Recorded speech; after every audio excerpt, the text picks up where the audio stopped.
Bonjour, on attendait avec impatience et presque curiosité l'annonce par Annick Girardin, la ministre des Outre-mer, des engagements de l'État pour Mayotte.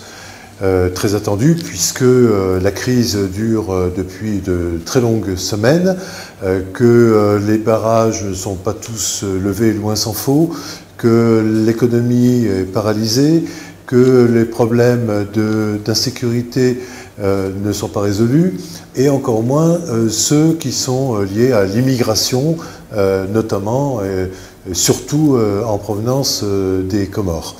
Donc un ensemble de problèmes qui pris séparément et sont très complexes et pris ensemble paraissent insolubles face à cette crise à la fois sociale, économique, politique sans doute aussi un peu.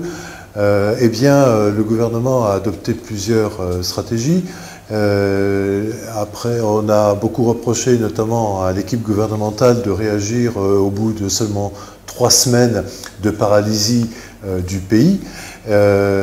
Ensuite, la ministre est allée sur place pour dialoguer, pour échanger, pour éventuellement dégager des priorités, sachant qu'il y a déjà, et depuis longtemps, des plans en cours ou en tout cas instaurés avec des bouts de décision prises. Dernièrement, les annonces faites par le gouvernement, notamment en termes de renforcement des équipes de sécurité, police, gendarmerie, ont été faites, mais n'ont guère convaincu. Ce qui est pris n'est plus à prendre, sans doute, mais renforcer la sécurité et le nombre, les effectifs, en tout cas de gendarmerie et de police, ne permet pas de répondre au fond du problème de l'insécurité à Mayotte. Là, aujourd'hui, le gouvernement semble changer de méthode. On peut retirer presque le mot « sembler » parce que la ministre a annoncé que, d'une part, le gouvernement resterait ferme sur ses positions, mais qu'on allait s'intéresser, je dirais presque enfin, à la coopération régionale. On sait bien que sans négociations, discussions avancées et accords avec les Comores, ça sera très compliqué d'avancer d'une façon significative et efficace dans la lutte contre l'immigration, pour ne citer que ce problème phare.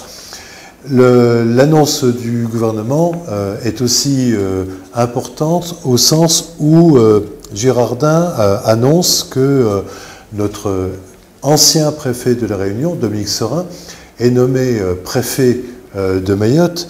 En réalité, il sera plus que préfet, il est d'abord nommé délégué du gouvernement, et en poste dès demain. Ça veut dire, sans doute, ça semble indiquer que le préfet actuel de Mayotte va aller voir ailleurs si l'herbe est plus verte. Donc Dominique Serin, délégué du gouvernement, sera à la tête d'une mission interministérielle. Sylvie Espessier, qui est sous-préfète responsable cellule nationale de coordination et d'appui à l'action territoriale. Nicolas Clouet, inspecteur de l'administration de première classe. Antoine Poussier, sous-directeur de la protection du ministère de l'Intérieur. Philippe Schmitt, inspecteur général de l'administration du développement durable. Pierre Luciana, inspecteur général à l'inspection générale à l'éducation nationale et de la recherche. Enfin, le docteur Grégory Emery, sous-directeur adjoint, performance à la direction générale de l'offre de soins.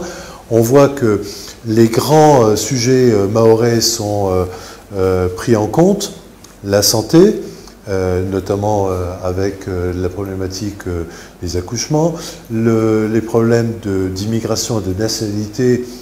Donc on a un haut fonctionnaire du ministère de l'Intérieur qui fait partie de cette délégation. L'économie avec l'administration du développement durable, avec l'environnement. Enfin, voilà. Cette délégation de hauts fonctionnaires va séjourner d'abord 15 jours, enfin séjourner plus longtemps que ça, mais Et il lui est demandé qu'au bout de 15 jours, elle rende un premier point d'étape et qu'elle présente surtout un nouvel échelonnement des priorités et indique la méthode à suivre. Donc c'est là qu'on est sans doute le plus dans la nouveauté, voire dans l'innovation, prenant en compte les problèmes intrinsèques à Mayotte et les problèmes importés à Mayotte depuis les Comores.